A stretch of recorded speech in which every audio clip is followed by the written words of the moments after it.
¿En qué se gasta nuestro dinero las autoridades económicas y planificadoras de la economía cubana?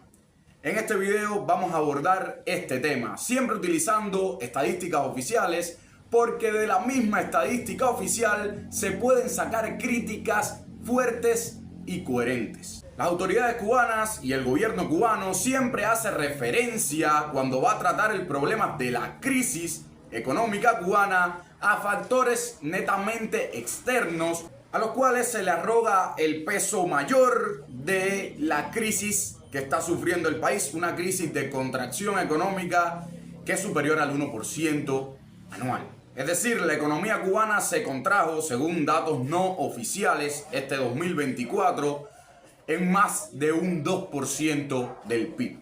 Es una barbaridad y esto lleva un análisis y esto lleva una justificación. La justificación que utilizan las autoridades cubanas se basa prácticamente en fenómenos externos como el embargo. Pero ¿qué pasa? ¿Y qué tal si nos centramos en los errores de planificación internas que cometen las autoridades económicas del país? Los cuales son muchos y son flagrantes. Señores, el plan de inversiones que realiza el gobierno cubano en cada uno de los sectores de la economía no creo que lo realicen o lo diseñen gobiernos extranjeros.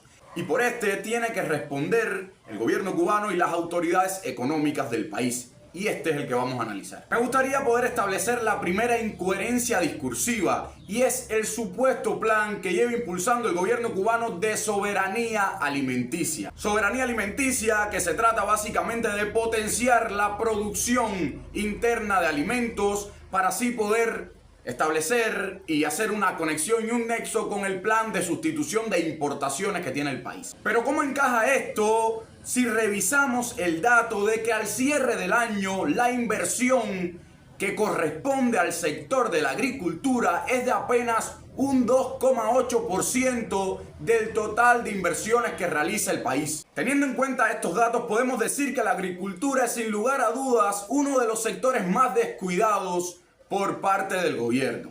Estamos hablando de probablemente el sector con mayor potencialidad de la economía cubana, un sector que está dominado mayoritariamente a día de hoy por el sector privado de una manera natural y espontánea, pero que también es uno de los sectores más intervenidos históricamente por parte del gobierno cubano. Me encantaría saber soberanía alimentaria ¿de qué? En general, el sector agropecuario es un sector altamente intervenido y con un bajo nivel de inversión por parte de las autoridades del país. Eso quiere decir que al final la tarea de sustituir importaciones es una quimera. Al final, el mayor porcentaje, por ejemplo, del nivel de cárnicos que come el pueblo cubano tiene que ser por la vía de importaciones, como por ejemplo las famosas importaciones de pollo desde Estados Unidos. Estamos hablando de un total de inversión de 1.829,3 millones de pesos, que comparable con otros niveles de inversión en otros sectores que hablaremos a continuación es paupérrimo.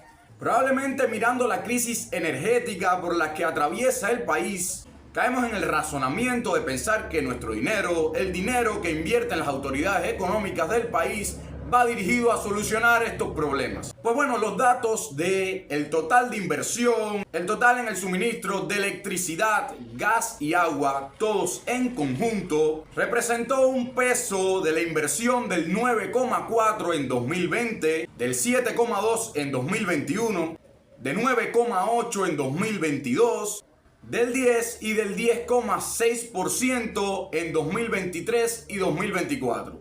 Estamos hablando de los porcentajes con respecto al total de inversión. Quiere decir que en el suministro de electricidad, gas y agua, todo en general, lo máximo que se gastó en el año pasado, en el año 2024, y fue del 10,6% del total de toda la inversión. Estamos hablando de la inversión que realiza el país en un sector que se encuentra en una profunda crisis y que es de un valor altamente sensible, ya no solamente en las casas de los ciudadanos del país, sino también en la productividad general de la economía cubana.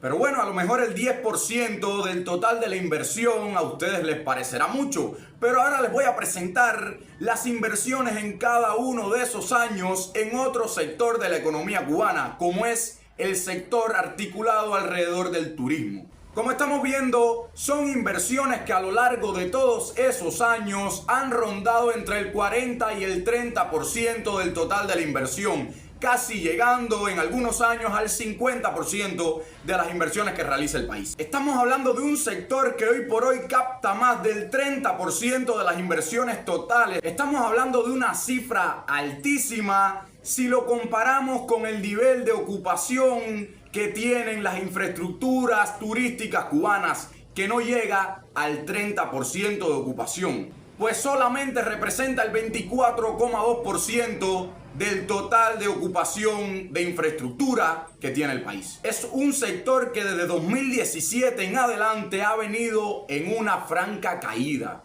y que no se ve una recuperación a corto o medio plazo. Sobre todo por el alto nivel de competitividad que hay en el mercado internacional, que en muchos casos es superior en competitividad al nuestro. Nosotros no aprovechamos en lo que realmente podemos tener ventajas comparativas, porque no se deja ejercer al libre mercado, que es el único que puede detectar verdaderas oportunidades de ganancia mediante la verdadera y genuina función empresarial. Sin un sector económico liberalizado, las ventajas comparativas a las que hacía alusión David Ricardo jamás podrán ser explotadas. Resulta también muy curioso que en recientes declaraciones el primer ministro Marrero Cruz decía que había que convertir el turismo en la locomotora de la economía cubana. Y yo me pregunto, de hecho lo publiqué en un video anterior, ¿qué es lo que se ha estado haciendo entonces en los últimos años? Se ha estado jugando con casi el 50% de la inversión del país desde 2020. Hoy por hoy se está dilapidando en dichas inversiones más del 30% de la inversión total del país. Se está dilapidando nuestro dinero en un sector que no se sabe muy bien a quién le genera beneficios reales, porque salta a la vista que no es a la población de a pie.